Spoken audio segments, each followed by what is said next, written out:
So yun na nga mga guys, dito kami sa Wawa Dam. First time kong makakababa dito sa mismong falls ng Wawa. Kasi ito yung napanood ko nung nakaraan sa Facebook na mababaw yung tubig, tapos pwedeng pumunta doon mismo sa may falls.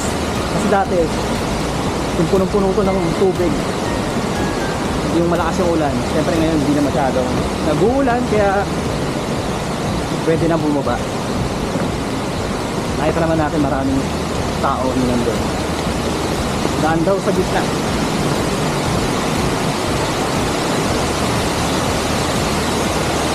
So yun, bago pumasok dito is may entrance fee na 20 pesos. Pero nagbayad pa kayong 20 pesos para sa parking dito sa labas. Pero yan, first time natin dito makakuba dito sa mismong paanan ng Wawa. Yun, ganda.